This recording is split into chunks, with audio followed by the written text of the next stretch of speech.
Bom, os crustáceos são seres invertebrados e eles pertencem à classe dos artrópodes. Os crustáceos possuem pernas articuladas, mas não possuem espinha dorsal. A maioria deles vivem no mar, mas existem crustáceos que vivem na terra, como o tatuzinho de jardim.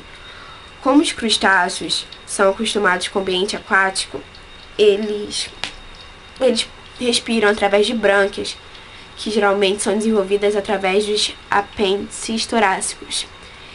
E eles possuem uma grande variação de dieta.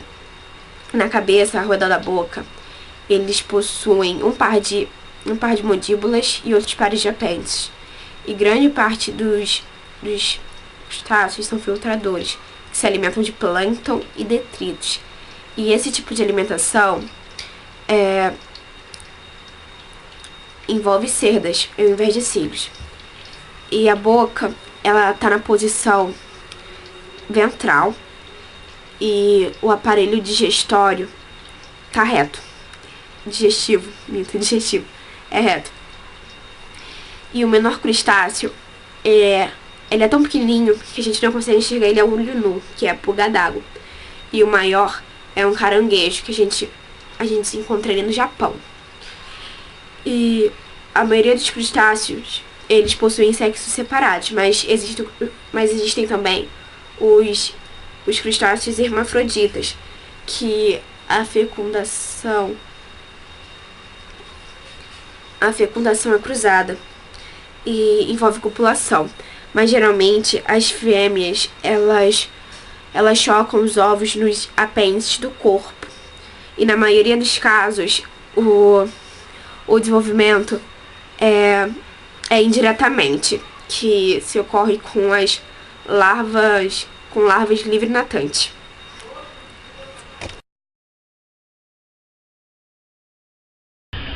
Bom, aqui são os olhos pedunculados imóveis.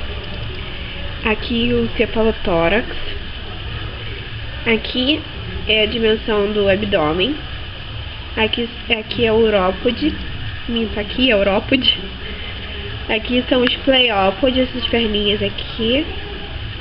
E aqui são os pereópodes. E aqui estão as antenas, que uma é a birremes e a outra é só... Uma é antênula birremes e a outra é só antena. Mas elas são quase do mesmo tamanho, então não tem como diferenciar uma da outra. Mas então é isso.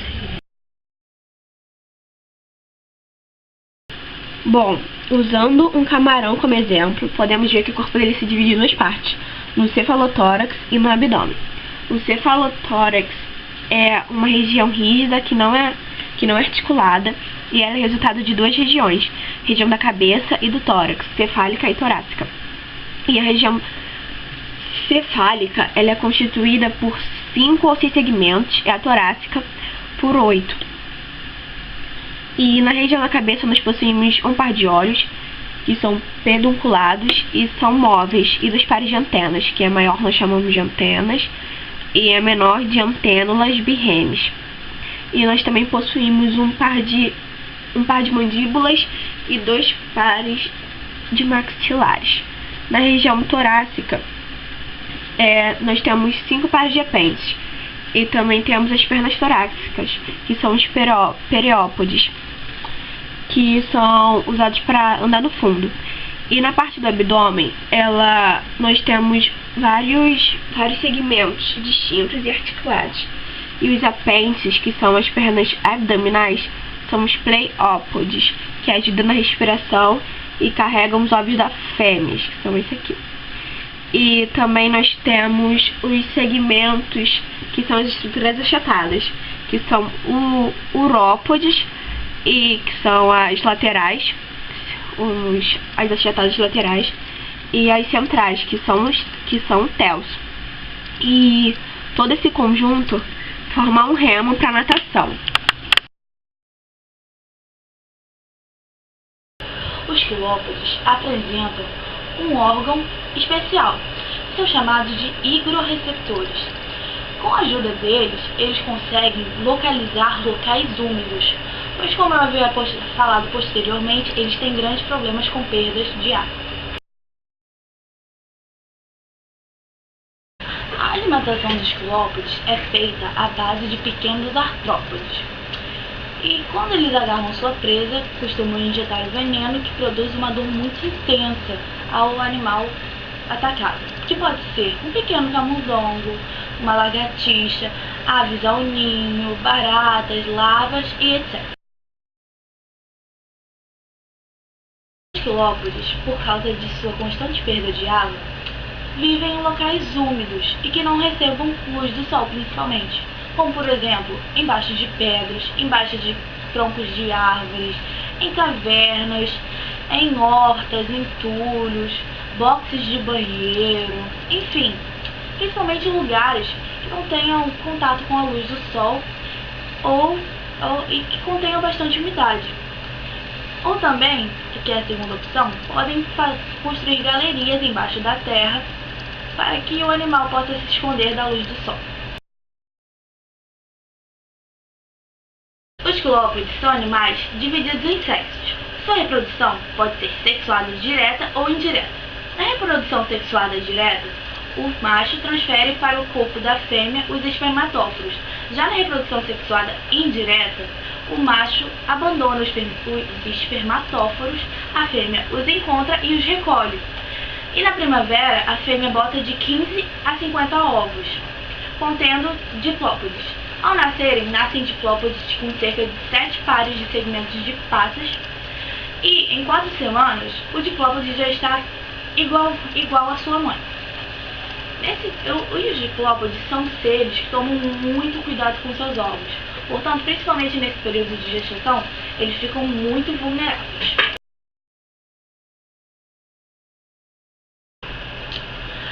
A respiração dos quilópodes é feita através do sistema traqueal, que possui aberturas para o meio externo chamadas de espiráculos. Estes espiráculos têm comunicação direta com os tecidos através das traqueias, porém, estes espiráculos não têm músculos e, com isso, eles não conseguem evitar a perda constante de água no organismo do diplópode. Vamos falar um pouco agora sobre a morfologia dos quilópodes. Como eu havia falado no início deste vídeo, os quilópodes possuem antenas e patas bastante longas e o corpo bem achatado. E aqui se encontram suas pernas anais ou seus ferrões, que, como eu havia falado, quando são ameaçadas, elas têm o costume de levantar as patas posteriores para sua defesa. Porém, não é aqui que se encontra seu veneno, e sim nas forcípulas, onde estão contidas as glândulas de veneno.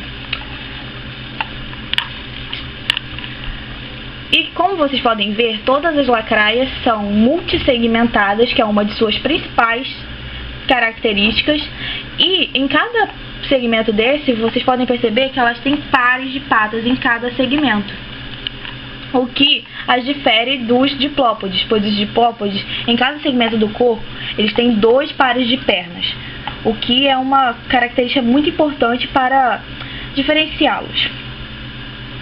E eles contêm a cabeça e o tronco, e corpo achatado. Existem várias espécies de lacraias, são mais de 3.000 espécies. Essa daqui é a espécie de lacraia dragão, que ela é encontrada principalmente na área da China. Existem vários tipos de vários tamanhos, que variam de 6 a 30 centímetros. Fica realmente muito grande. Tem várias espécies, como por exemplo esta daqui, que é a famosa lacraia de banheiro, que eu tenho certeza que muita gente já esbarrou com ela por aí. E temos esta daqui. E como vocês podem reparar, essa lacraia, ela tem o corpo quitinoso, com seus pares de antenas articuladas. E esses espaçamentos são os espaçamentos que permitem, entre aspas, que a lacraia possa liberar bastante água. Portanto, acontece a perda de água tão facilmente para a lacraia.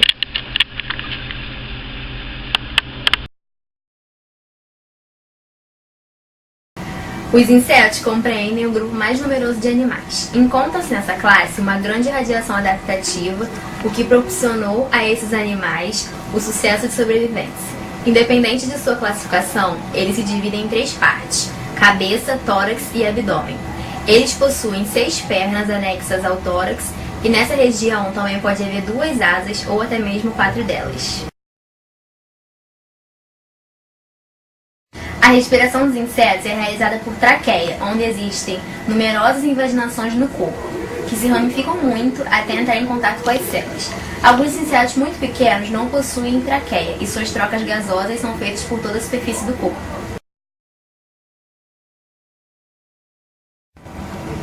Dificilmente encontraremos algo que algum tipo de inseto não coma.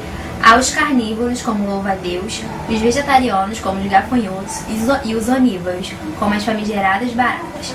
Para cada tipo de dieta, os insetos apresentam um sistema bucal diferente. O triturador para os que mastigam, como o besouro, o picador para os incômodos, como o pernilongo, o sugador para as graciosas borboletas e o lambedor para as ativas abelhas. Os insetos são dioicos, com fecundação interna, ovíparos e possuem 2 tipos de desenvolvimento. O direto, que não apresenta metamorfose, chamado de desenvolvimento ametábulo. Do ovo eclode um jovem parecido com um adulto. E o indireto, que apresenta metamorfose, e de acordo com ela, pode se dividir em hemimetábulo, que apresenta uma metamorfose incompleta. Do ovo eclode uma ninfa, semelhante ao adulto, mas sem asas, como as libélulas. E holometábulos, que apresentam uma metamorfose completa. Do ovo eclode uma larva que se alimenta ativamente e depois forma a pupa, que pode construir um casulo. Na pupa ocorre a metamorfose e dela sai um indivíduo adulto. Alguns representam forma larval aquática, como a mosca borboleta. Bom, as baratas já somam cerca de 5.000 espécies no mundo. O corpo delas tem formato ovular e deprimido. Em geral, elas são de coloração parda, marrom ou negra, mas existem algumas espécies que são coloridas. O formato e o tamanho variam de acordo com a espécie, mas em gênero podemos dizer que as fêmeas são maiores que os machos. Porém, as asas dos machos são mais desenvolvidas. Elas gostam de lugares úmidos, porém algumas espécies preferem lugares quentes.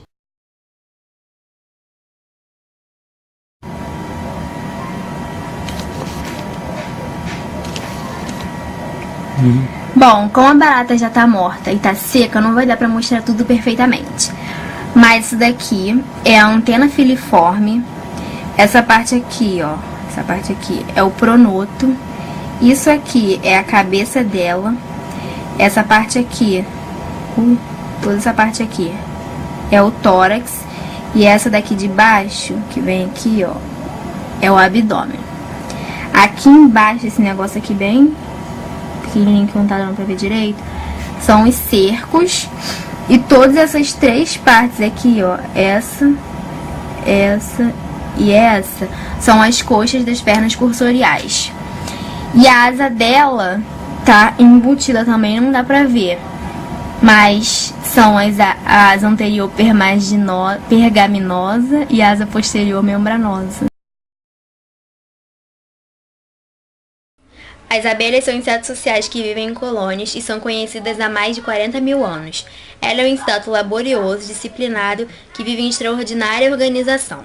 Em cada colmeia existem cerca de 80.000 abelhas e cada colônia é constituída por uma única rainha, dezenas de zangões e milhares de operárias.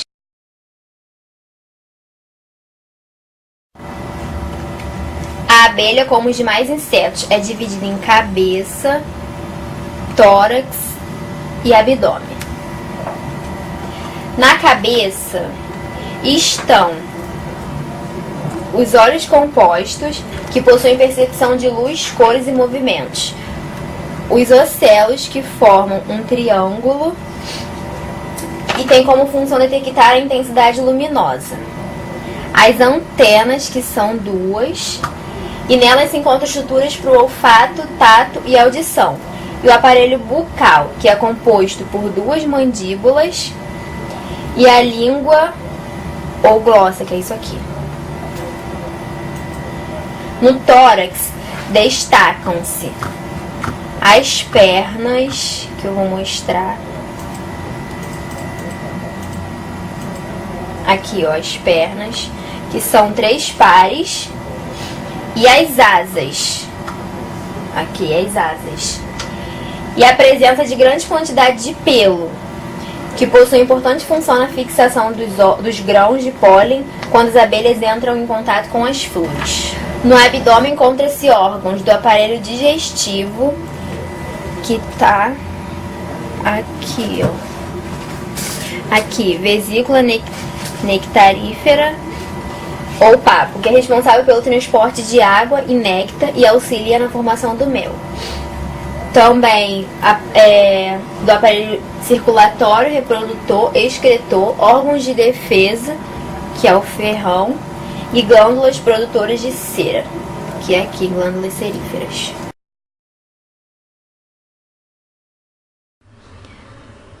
Bom, a vida de uma borboleta começa com a largata, que sai de um ovo, come vorazmente e solta sua pele, protegendo-se em uma crisálida. Os órgãos sensoriais de uma borboleta são localizados na cabeça, como os olhos complexos, que são bons para detectar cores e movimentos próximos. As antenas móveis segmentadas, que possuem órgãos nas pontas para detecção de odores e estruturas para sentir a direção da borboleta e a posição na base.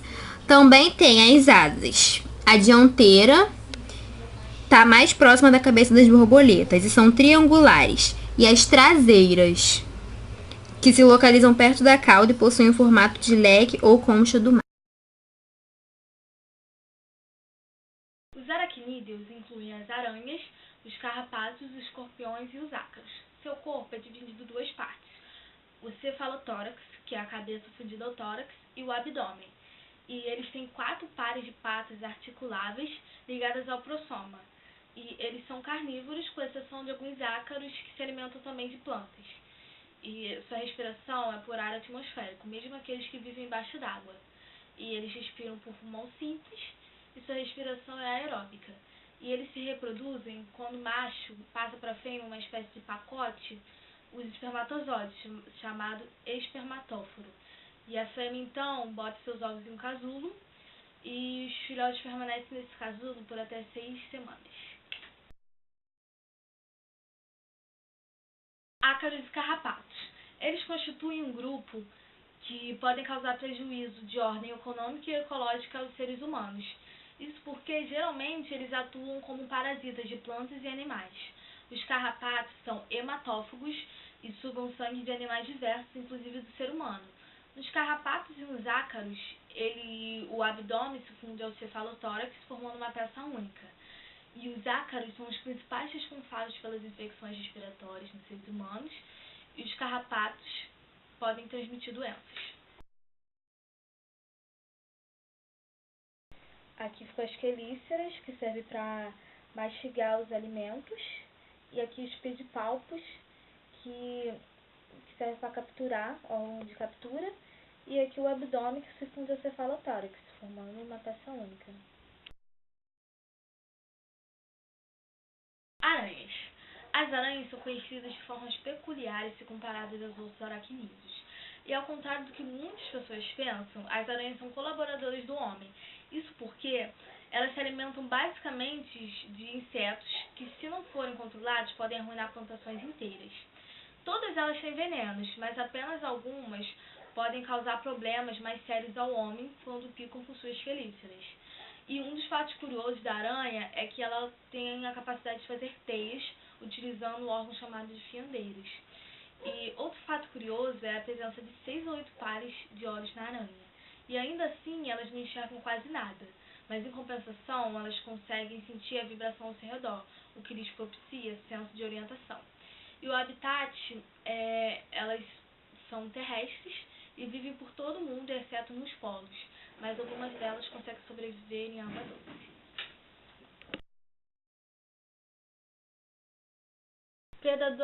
Predadores de animais diversos, as aranhas apresentam no cefalotórax 2 pares de apendicites ao redor da boca.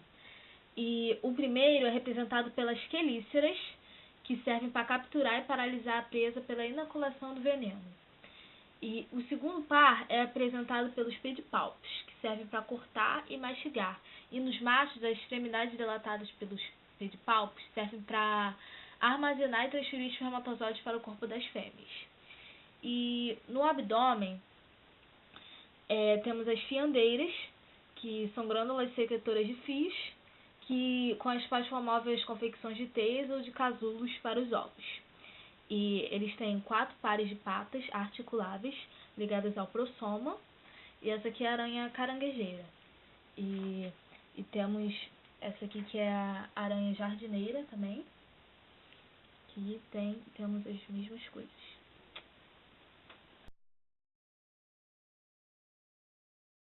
Escorpiões. Os escorpiões capturam suas presas usando somente suas pinças. E esse ferrão venenoso presente na cauda é usado quase que somente para defesa. E eles são considerados o grupo mais antigo de aracnídeo, e eles têm cerca de 1.400 espécies. E eles são reconhecidos pelos seus grandes pedipalpos, pelo seu alongado abdômen, e juntos eles determinam uma estrutura conhecida como aguilhão venenoso. E eles vivem no mais diversos ambientes, de florestas a desertos. E eles se escondem em frestas e buracos, costumam caçar à noite e identificam suas presas pelo toque. Assim como as aranhas, os escorpiões são predadores de animais diversos. Seu corpo divide-se em cefalotórax, onde se localizam as quelíceras, que pinças expensoras que servem para agarrar as presas, e 4 pares de patas, de pernas. O abdômen, cuja extremidade se localizam as glândulas de veneno, numa dilatação denominada telson, portadora de agulhão, que é a estrutura inoculadora do veneno. Os aracnídeos se diferenciam dos insetos porque os aracnídeos não têm nem antenas nem asas. E o inseto tem 3 partes: a cabeça, o tórax e o abdômen. Já o aracnídeo não, tem só o cefalotórax e o abdômen. Então, eu vou falar sobre tricópodes. O nome da classe vem do grego dictus, quer dizer duplo, e podos quer dizer pés, isto é, par de apêndices locomotores por segmento de abdômen. Cada um dos anéis desse animal leva 2 pares de pés, exceto os 4 primeiros segmentos não tem pés. Os outros 3 têm apenas olhos de cobra. Pode ter até 100 anéis, o número pode chegar até 400 anéis. Representados pelo angulares e pelo de cobra. Estes animais são muito parecidos com quilópodes. Possuem um corpo segmentado, dividido em cabeça, tórax, abdômen, tanto como quilópodes quanto os dipópodes. Possuem olhos simples, não dentro dos quilópodes. Os dipópodes não têm ferrão, não possuem glândulas de veneno, apenas têm glândulas que produzem uma substância eliminada através de furinhos mínimos orifícios, substância que se evapora bem rápido causando um cheiro desagradável, que serve apenas para total de inimigo, cerca de 7.500 espécies. Quando toca, enrola tudo, é o jeito que ele se defende, como mostra no vídeo quando eu pego eles. Cada segmento saem 2 pares de patas articuladas, um par para cada segmento. Sua reprodução é sexuada, como eu vou te mostrar agora na imagem. Sua fecundação é interna. Os ovos minúsculos, depositados em grande quantidade em pequenas frestas ou gretas, dão origem a larvas de cerca de 2 milímetros. Essas larvas não têm pés e vão adquirindo os outros nas metamorfoses que sofrem. Todos os tipos de hipópodes são ovíparos, são herbívoros e vivem debaixo de pedras, folhas mortas, dentro de troncos de árvores, a poder simples, assim como os quilópodes, procuram na sombra e muita umidade.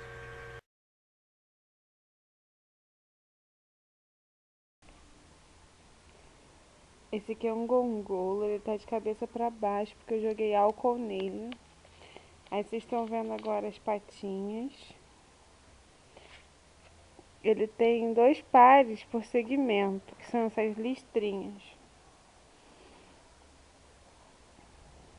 Ele tem 2 antenas pequenas. Não dá pra ver os olhos. Ele tem 2 olhos simples. Esse negocinho enroladinho é a cabeça dele aqui, ó. Vou apontar com o meu dedo. Isso aqui enroladinho é a cabeça dele. Ele se defende assim. Eu joguei álcool nesse também. Esse aqui tá morrendo, eu acho. Então é isso.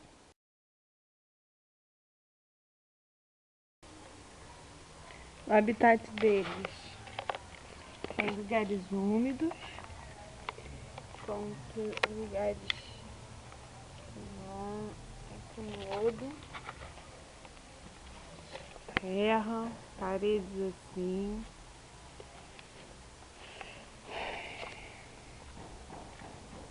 Vamos ver se eu acho um gongolo aqui no meio da terra para mostrar para vocês.